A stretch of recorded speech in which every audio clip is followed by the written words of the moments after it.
Ladies and gentlemen, welcome to the $10 million studio. Want to do something a bit different today. I want to share with you guys, by the way, we're in the studio at night, of course, came in, had to get in the studio at night. You guys know how it is. I want to talk to you guys a little bit about some free advice that changed my life. You guys know, first of all, how I'm a fan of free things. Second of all, generally speaking, I'm not trying to tell you guys that I have the answers, but I'm just going to tell you something that helped me out. Because I realized the other day that I've been in the game, the YouTube game, for 7 years. This is actually my first video that I ever uploaded right here. It was a piano video, and that's 7 years ago, February 1st, 2014. Now it's private, and it will be staying that way, to be honest. I knew nothing about cameras, lighting, anything else. Now you see me, I'm in the $10 million studio. You say, Steven, you just, maybe you were just born like this. Maybe you just know how to make this stuff because you're just gifted. The answer is no. It was a long process, and I want to share with you guys something because the truth is, if you're going to do anything ambitious, it is going to take a lot of time of just being bad. And you have to get comfortable with that. I know that seems counterintuitive, but if you can just get comfortable with the fact that you're going to fail for a long time to achieve what you want, you can improve your odds. Because when I started YouTube, I knew that the odds were stacked against me. So I just said to myself, if I can endure failure for longer than your average person, my odds go up, right? There's no guarantees in life. Obviously, it's a very hard thing to kind of break into, but my odds improve enormously. And so you guys now see the Coffeezilla, you see the $10 million studio, you see the Lambo, and you say, Steven, you're this big shot success, whatever. And the reality is that no, it was just a lot of work. In fact, when did Coffee Break start? Because that's when I first started to get a little bit of success.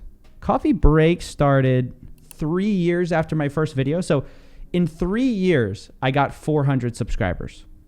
Now, how do you deal with that?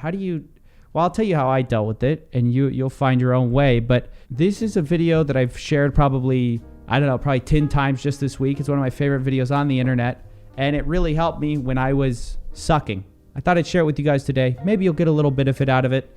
Maybe not. I don't know. It's just a different kind of video. This is, by the way, who is this? Because, right, we don't just listen to random people. This is Ira Glass, creator of This American Life. It's one of the most successful podcasts, and he does really interesting stories, but he's about to share with you about the gap, as we'll call it.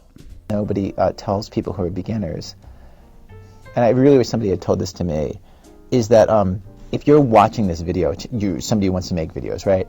And all of us who do creative work, we get into it, and we get into it because we have good taste. Do you know what I mean?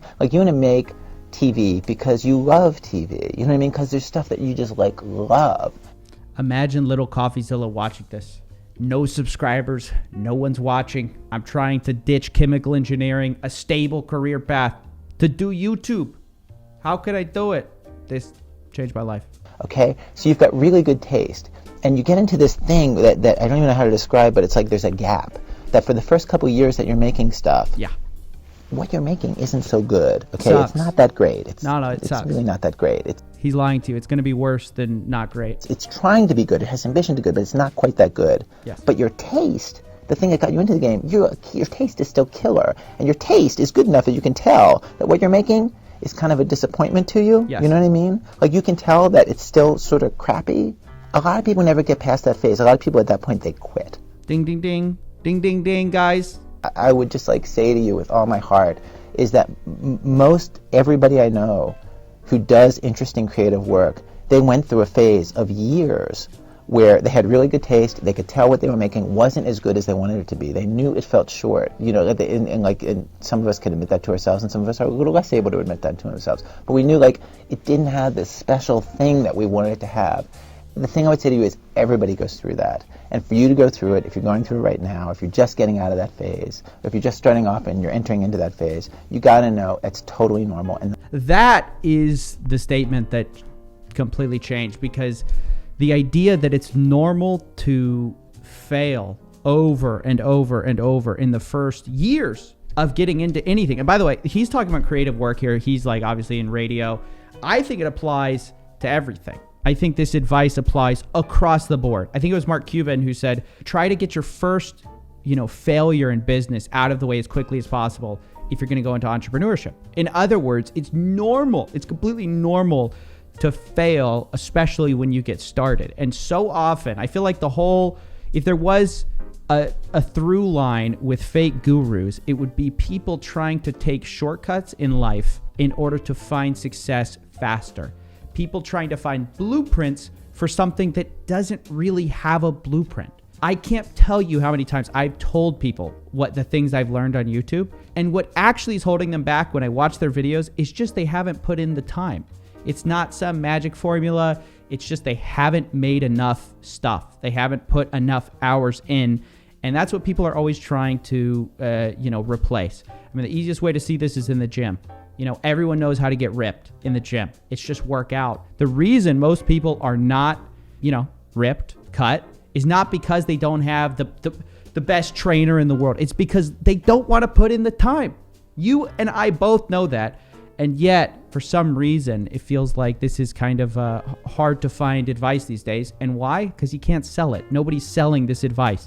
The most important possible thing you could do is do a lot of work. That too. Huge volume of work. Put yourself on a deadline so that every week or every month you're going to finish one story.